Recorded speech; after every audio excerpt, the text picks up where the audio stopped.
to Mud and Blood Plays Coriolis. This is episode 10 of our ongoing campaign, Fear and Loathing in the Third Horizon. In fact, episode 10 is going to be our final episode of this season, of this campaign. We may return to Coriolis in the future, but for now, this is our final episode. I'm Matt, your GM, and normally I'd be joined, as usual, by our 3 players. However, we are recording on Thanksgiving weekend, and unfortunately, our American player, Nathan, has not been able to stay for both sessions that we're recording.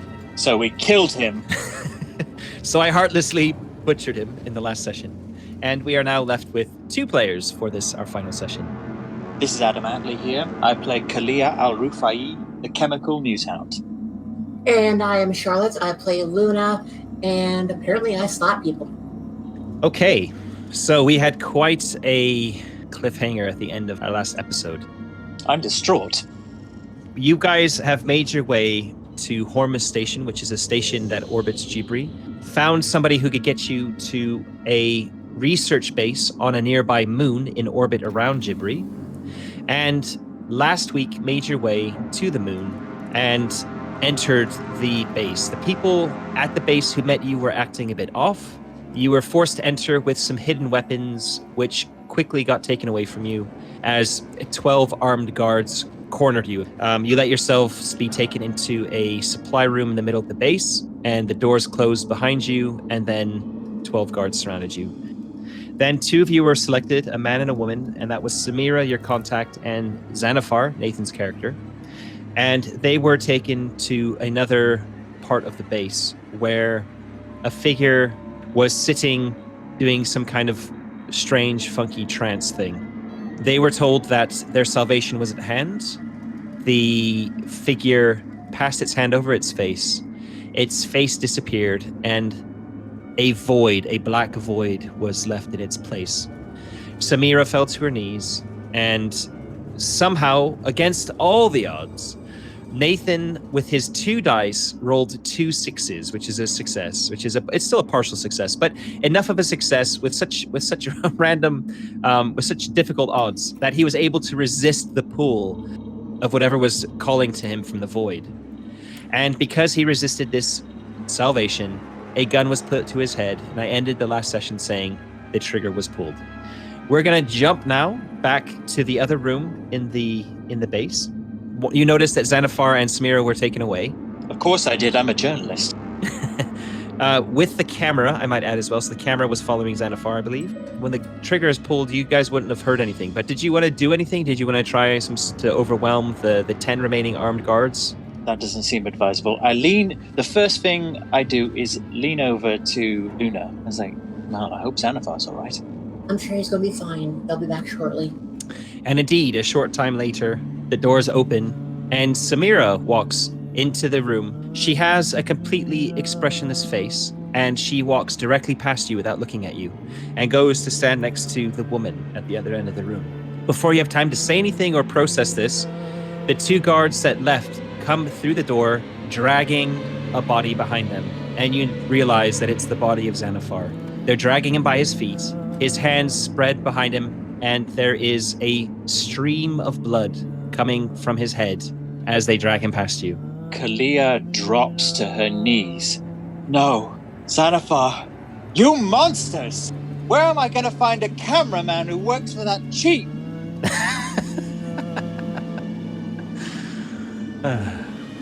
Okay. As you mentioned, the cameraman. The camera comes floating in behind, so it's just kind of tracking his wristband. And the guards don't stop. They drag Xanaphar to the other end of the room. Another guard opens the door at the end of the room, and they drag him through into the other room. Can I opportunistically try and get the bracelet off him as he's dragged past? You will have 2 guards pointing their weapons like not far from you, like watching your every move. So do you want to like just reach down to try? There's a lot riding on me getting that camera back, so I'm just going to say aloud, just going to get that bracelet. Assuming they know that it's. Okay, when you mention that, then they stop dragging the body. The guards lean forward with their guns. One of them says, Don't try anything. But the woman then speaks up and says, what do you require that for? Just a very expensive piece of AV equipment is bound to it, and I would just like it to not just remain with me, if that's all right. One moment. She walks over to his body, bends over, and undoes the clasp on his wrist computer. She then looks at it, and you'll know from experience that what she's looking at is like a feed from the camera. She looks down at it, she looks at the camera, then she shrugs and hands it to you. Very well. Done, yeah. She doesn't respond, but then she kind of steps back away from you, goes over to Sen with where she was before. And then they drag Xanathar's body through the door. She then says, before we take you to meet your salvation, I think it prudent to show you what awaits you if you resist. Please, through this door. And she and the fellow with her step into the room at the other end. You don't really have much of a choice. No, that's certainly my read on the situation. Yeah, herding you that direction. Are you going to resist, Luna? Are they taking us to where they just came from, or where they're taking Xanathar? Where they're taking Xanathar. No, I am sitting on rage, anger, and fury right now, so I will go with them. As you approach the door, your senses become slightly overwhelmed as you get a gust of smell hitting you from this doorway. And this is the smell of rotten meat that you smelled earlier. Also the smell of copper and of iron. All the smells that the incense seem to be masking are coming strongly through this doorway. It is fairly dark, but you notice that there's been a single spotlight fixed on one side of the room that you're entering. It's a big room. It's probably about 20 by 20 meters, kind of square shaped. And you notice that the floor has been removed, like it's been pulled up, and somebody has hacked directly into the ground below it as if they were starting to excavate. However, they didn't go very far, probably only about 2 or 3 meters deep at its central point. And in this cavity in the center of the room, there has been erected some sort of weird machinery. It looks like some sort of a clock with gears and things moving. I say clock. If you can try and bring up in your mind what the inside of Big Ben would look like, that's more like what I mean. Does that make sense? Like gears moving and kind of turning each other? Yeah, I think so. As a Brit, I'm intimately acquainted with the interior of Big Ben, so yes. Excellent. The thing that's very strange about this is that attached to this, the workings of these gears are corpses. They are hammered, they are hooked, they are just jammed into the machinery. It doesn't stop the machinery. The machinery is still moving smoothly around all of these bodies, which are in different states of decay. You'd estimate probably about a half a dozen bodies in total, maybe a little bit more than that. Some of them are missing limbs. You notice that the ones that are in slightly worse state of decay, that there are like bits of flesh are hanging off of them.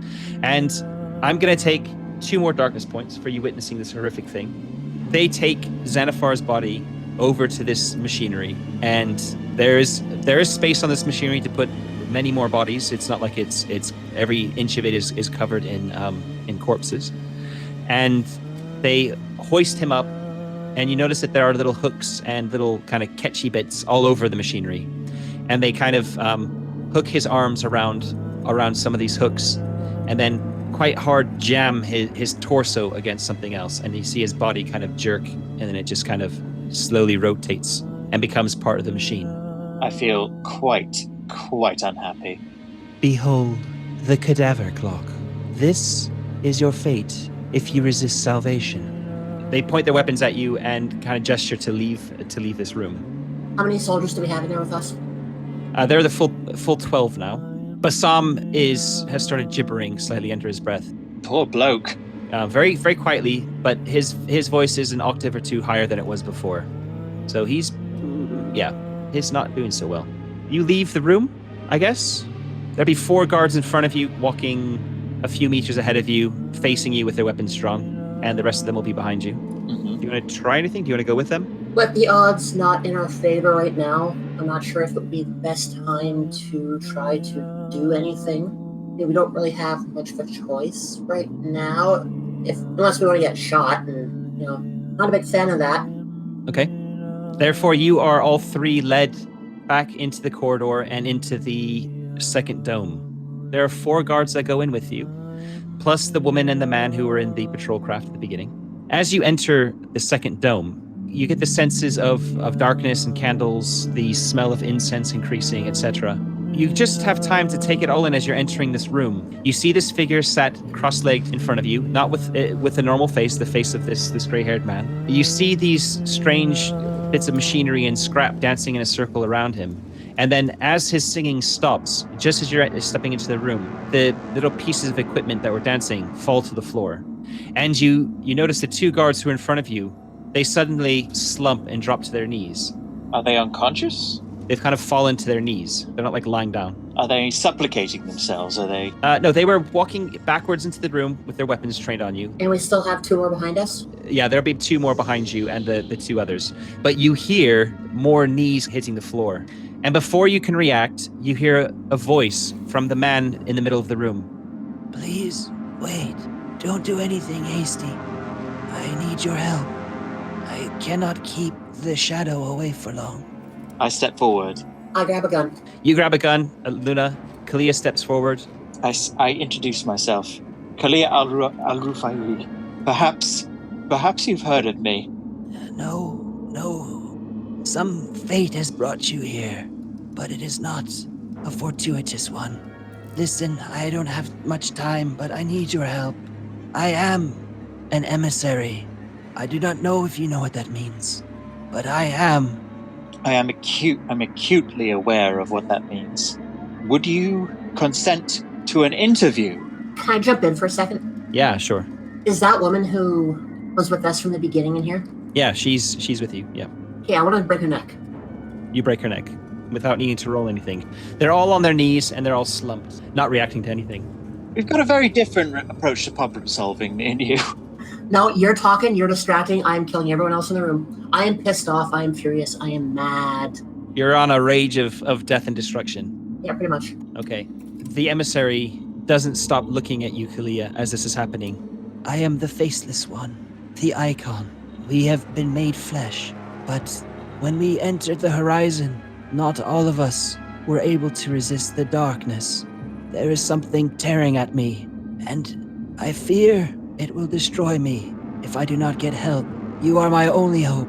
The rest of these poor people have been taken in by the shadow. You must retrieve an artifact, a mnemic programmer, or a mind helmet. They are what... And then that's it. It gets cut off. And suddenly, the figure jerks upright. Charlotte, let's have you roll a d6 to see how many people you managed to kill in the time that it was talking. Okay, Handy as there were 6 of them in the room. 2. Okay. Okay, so you've killed the woman who kind of brought you in and was talking to you.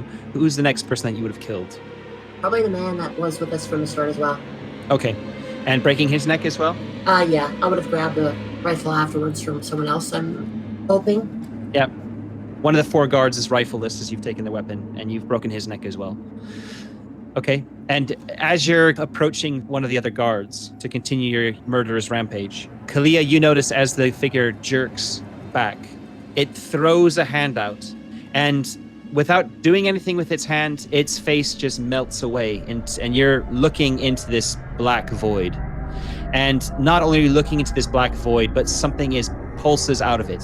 There is this psychic blast that knocks you on your arse, Kalia. And Charlotte, it knocks you backwards as well. And unfortunately for Charlotte, it has some other strange effect on you. And you feel something rip inside of you. Not like your organs, but something in your psyche. Something has shifted in a not unpainful way.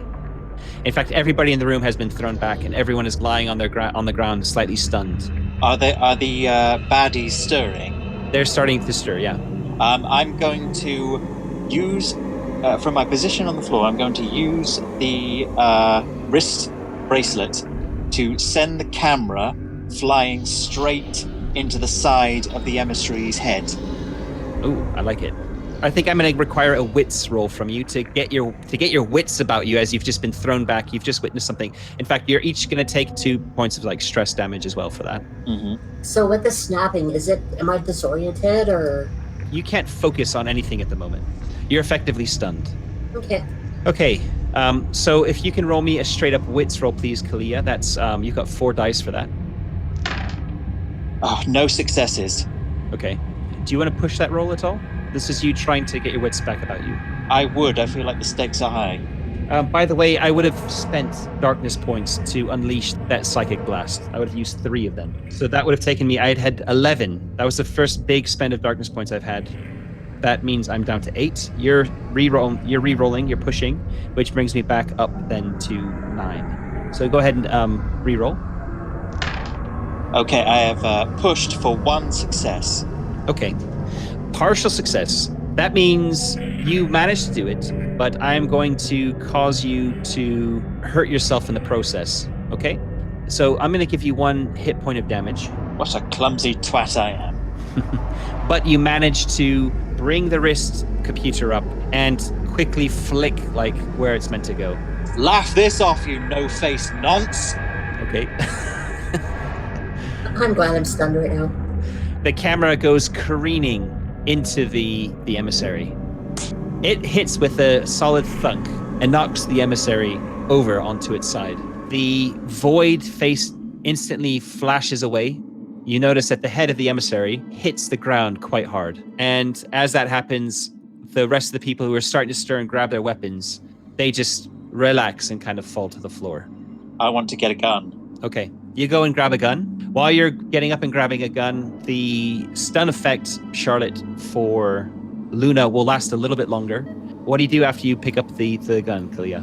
I feel like the impetus is on us very strongly to... I want to get Samira, and to a lesser extent Bassam, and Luna, and get back to our shuttle. Okay, Bassam's right next to you, but you see that he's gone like slack-eyed, and he's not moving. His faculties have departed.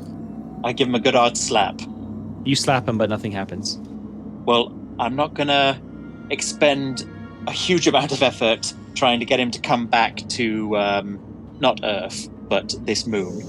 Is Samira in the room? No. Right.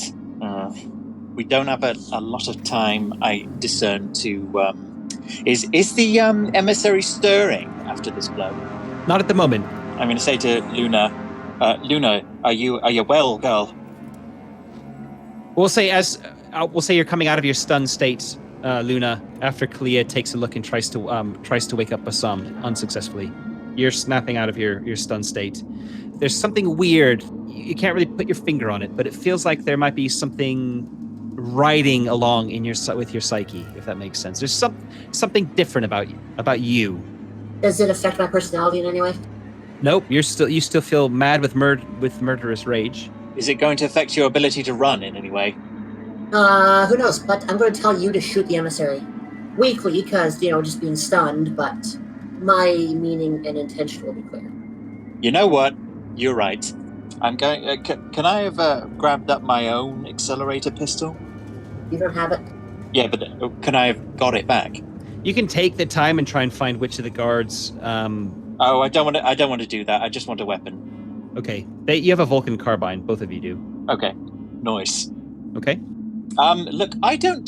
Kalia has poor impulse control at the best of times and doesn't take a lot of goading to do something drastic, possibly ill-advised, and murderous. Okay. So I'm going to take this purloined Vulcan carbine and I'm going to open fire on the source of all our current woes, the prone emissary.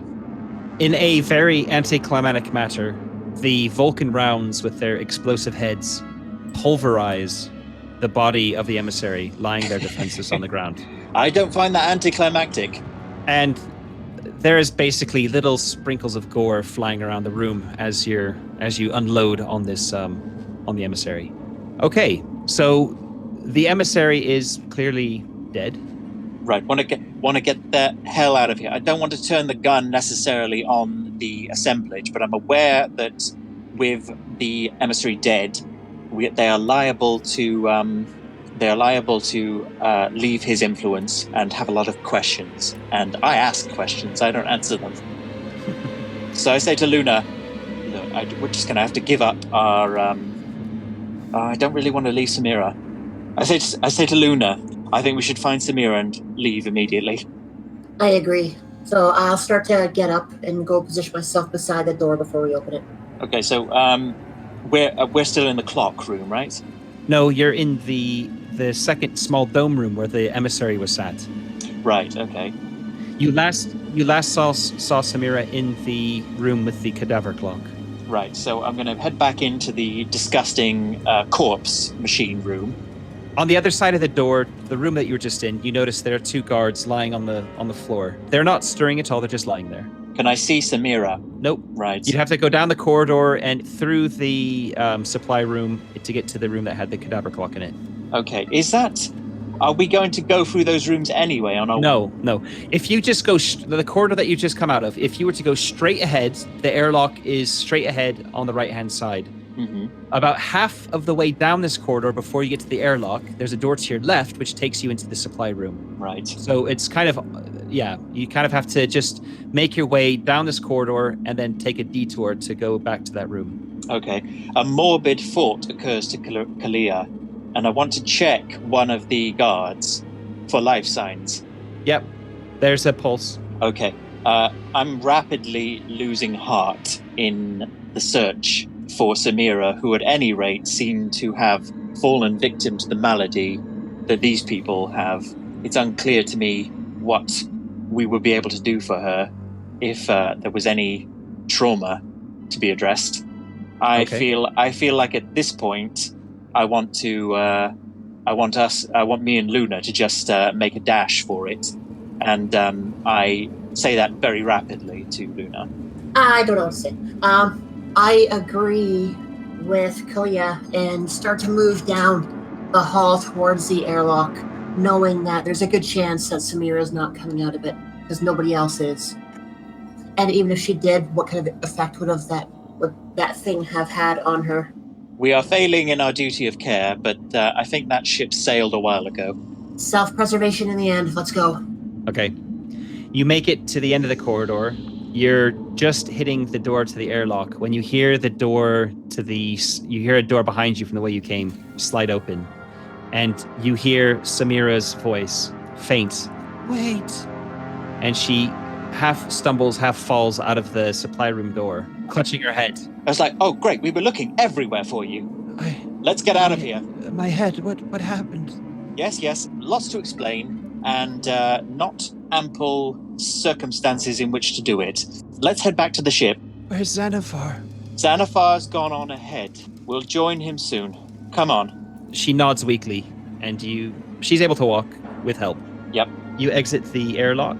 You haven't gone back for your exoshells. That's okay. Well, it seemed fine earlier. Luna, same with you. You're happy to leave your exoshell behind? Yeah, I just want to get the hell out of here. Fine. You make it outside. You make it to your shuttle without any issues, and back onto the shuttle. Yep. Samira opens her eyes, doesn't say anything about Xanathar not being there, and just keeps him squeezed close as you settle her into one of the chairs. So you kind of push a few buttons, and the shuttle rises into the away from the planet. And a short time later, you're making it back to the One for Sorrow. You're heading into the hangar bay. No one has pursued you, and a short time later, you're back on board. I make my way directly to the bridge. Okay.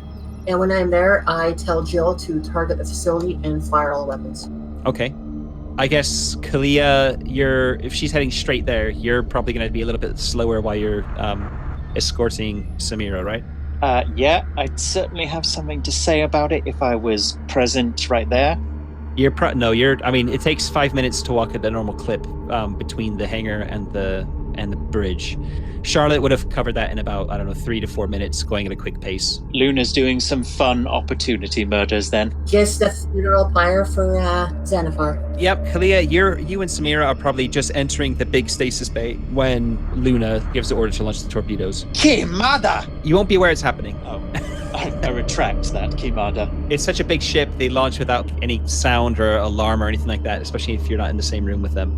Charlotte, you can only launch one at a time, so I guess you're launching one of them, right? Yeah.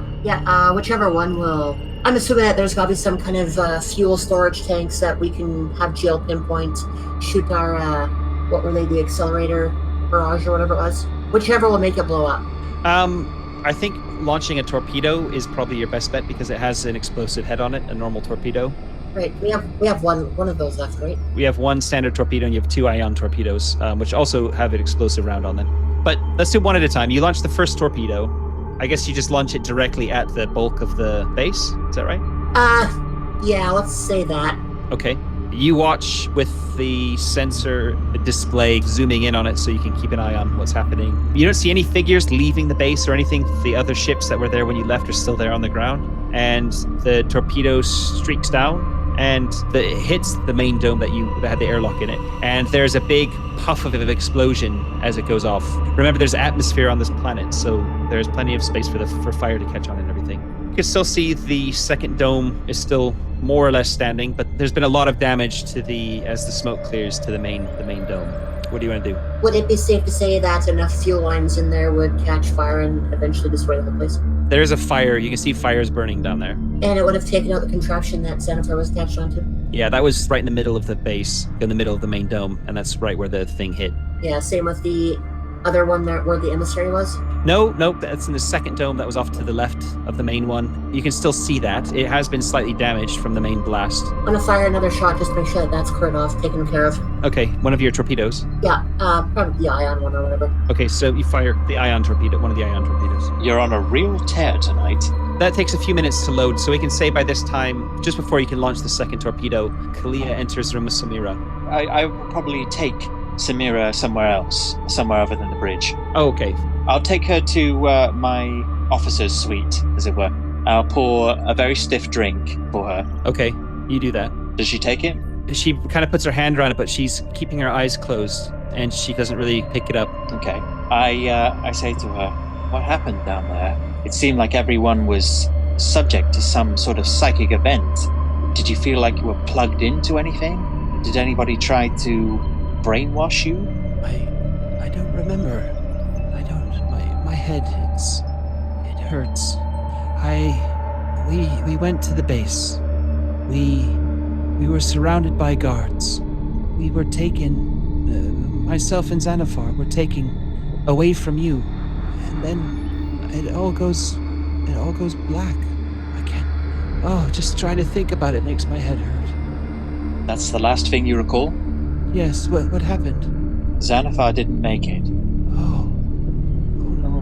Whatever process you were subjected to, he was clearly deemed unworthy. They dragged his body out in full view of myself and Luna. That's terrible. I'm so sorry. We're coping. I must rest. My head. I think I have a suite here, right? Maybe even stasis for a bit. I don't think I want to sleep. Well, I'll take you down to the stasis pods if you wish. I have a real bed here if you would prefer. Lady's choice. Yes, I'll try. Let's try a normal bed first. Yes, that's a good idea. Well, the sheets could use a launder, but it's still a bed. All right, you tuck her into bed, and then you head to the bridge, I guess? Yeah. Okay. Is Luna still there? Luna's still there, and she's just launched the second torpedo. Yeah, you notice as she comes, what's going on, because as you walk in, the massive viewport that takes up the entire wall at the front of the bridge is showing a torpedo just moments before it strikes the second dome. Kimada! You kill crazy fuck! I don't know what to say. Just staring at the viewport, face set in a mask of anger and rage, and once the torpedo hits the ground, I tell Jill to start to take us out of the system to head back to the Baron. Kalia stands there deflated. There were people down there. Just regular people. Xanathar was down there. But Kalia has nothing to say to that. The camera's, by the way, recording all this still. Yeah. It's been set in like hover follow mode. Yeah, I assumed it's got a nice little dent in the side. Oh yeah. But still functional. Still functional, absolutely.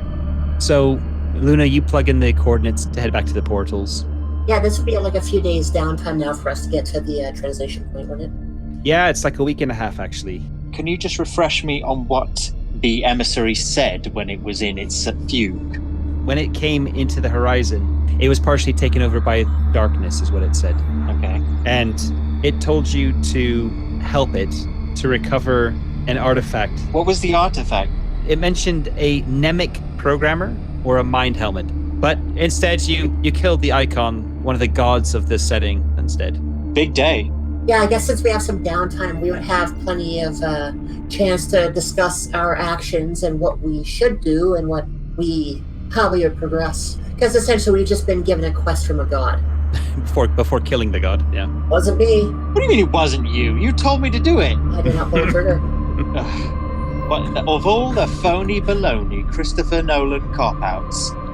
I would be inclined to believe that if they are gods made flesh, then they can make more flesh. Well, my newshound instincts are telling me to go and find this mind helmet. There's a story here, and we're only halfway through, if that. In the meantime, we do still have these icicle refugees on board that need dropping off. Indeed. Yeah, that's kind of what I was saying, to head back to Debaran to turn them in for the bounty of sorts and essentially hand Samira over to our benefactor. Because I don't trust her now. How is Samira getting along as the days go by? She doesn't sleep very long. She sleeps for less than an hour. And she wakes up, comes onto the bridge as you guys are talking about like what you're doing. And she says, Sleep eludes me. I think I need to be put into stasis until we arrive. Would that be acceptable? That would be more than acceptable. I'll take you down now. Okay. The stasis beds are attached to the suites. There's like a room, as I mentioned before. Imagine that there are 5 suites arranged in a circle around a circular room. And in this large circular room, there are 5 stasis beds that go along with the suites. So, Point of order, I have taken my carbine with me. oh yeah. A general rule of thumb, I have expressed this to Luna as well, is that we carry heat as we move through the ship. Okay, sure. Yeah, sounds good. I guess you're kind of worried about coming across this figure again, right? Yes. Yeah, it doesn't appear in the first day or two that things are happening. You put Samira into stasis, and about halfway through the journey, so after about 5 days, you guys are just doing your thing, sleeping when you need to sleep, keeping an eye on the bridge, but it's pretty uneventful. 5 days later, you come across the orbit of Kalsam, which is one of the other planets in the Melik system. And you're roughly in the place of this orbit. It's still not visible. Its orbit is not in your trajectory for where you're traveling back to the portals when something happens. And I'm going to ask where each of you are at this point. It's waking hours, so Luna and Kalia, where are you going to be spending those? In my suite, poring over, what's the equivalent of the internet? The Infonet. Poring over the Infonet, trying to find references to the Mnemic or mind helmet. Okay. I've slept very little. Okay. And Luna? I am getting some brackets put together to mount Xanathar's grape shotgun, this grape gun, on the wall of the cabin. Or the He'd have liked that. what the hell's the word I'm looking for? Where we control the ship. The bridge. Yeah, that's the one. Steering wheel. Yeah, but yeah, it's basically a monument to Xanathar on the bridge. Okay. Luna, you're mounting the grape gun in the bridge when you hear a sound behind you. You're so focused on what you're doing that you don't really register what it is you heard exactly, but you heard something, and you get that tingling on the back of your neck that you sometimes get when you feel that you're not alone. I turn around to see if I can find the source of the sound. It wasn't open a moment ago, and you didn't hear it open, but standing in the open doorway of the bridge is a figure, a male figure wearing a white lab coat. And as you look at the figure, it turns and walks away from you out of the bridge, and the door shuts behind it. I'm going to finish putting the shotgun on the wall and follow it. Okay. As you leave the bridge, the next room you come to is the open circular room where the cabin suites are. And you don't see the figure at all. There's no open doors. It's just the room as it looks. And as you're looking around, trying to think, where's this person gone? You notice the stasis bed that you put Samira in. It's like frosted slightly from how she's been frozen in there, and there's a handprint in the frost, but like on the inside of the lid. And as you're looking at it, the hand gets taken back over by the cold, the frost. It just vanishes like it was never there. I ask Jill to do a systems check on Smear's pod. Yeah, so you do it like a set of diagnostics. There's also diagnostics built into the stasis bed, so you can check on the like vital signs and everything. There's nothing wrong. Her vital signs are all perfectly stable. Nothing to be worried about. And Kalia is in her room? Yeah. Yeah, I'll go knock on the door, open it quickly, poke my head in, make sure that she's okay. You're coming in to look on me, are you? Yeah, just poking in, asking you if you've, or how you're doing, if you've seen anything weird. Nothing weird. Just lines and lines of text. What's news with you? That guy that you and Xenophar have both seen, he just came through here. I give a weary sigh. So you've seen it too? Yep, I have now. Well, I take it the trail's gone cold. With Kalia saying the word cold, I kind of snicker a little bit, just due to the relationship between that and the handprint on the inside of the pod. And I'll give a brief rundown of what I've seen inside the pod. It's like, funny you should mention that. So I'm not sure if we should search around anymore, or how many other doors were there in the chamber that he could have left in? So there are 7 doors in that chamber. You have one door going into the bridge, one door going back into the belly of the ship, and then 5 doors for each of the 5 suites. I suggest we head down to the back down to the stasis chamber. The room with the 5 stasis beds. Yeah. Yeah, that's just outside. I mean, you're in your suite, and like as soon as you leave the door of your suite, you're there. Brilliant. I hate to walk. Okay, you're in that room. I want to, while we're both in the chamber, I wish to call out. Are you there? Can you speak? Will you tell us what you want? No response. Well, I'm fresh out of ideas, I say to Luna, and I head back into my suite. I tell her to hold on and to follow me, and we'll go a little bit deeper into the ship. What's the point? It's a ghost. Did you have any kind of like beverage or anything in the room? Me? Yeah. Or were you taking any drugs or anything like that? You know what? I wasn't at that time. Okay. My drug has been researched this past little span. I probably would have had like a thing of water or something just sitting there in case you were thirsty. Yeah? So what I wanted to kind of get at was, as you were heading back to your room, and then you kind of stopped in the doorway as you're debating with Luna whether you wanted to go on a little hunt for the figure, your eye catches on the desk you were sat at, and the water glass had been tipped over, and there's water spread across the desk. It definitely wasn't like that when you left a few moments ago. I go and examine the spill. Yeah, as you do, you notice that somebody has, like with a finger, has spelled something with the water on the desk. What does it say? It says, Yunas Malik. I have no idea who that is. And as you're taking that in, the water kind of spreads back together and the writing vanishes. Can I enter that as a search term on the infonet? You enter that. There are a number of names popping up. It's not an unusual name, but it's going to take you some time to go through them all. Can I combine with the tag Nemeg?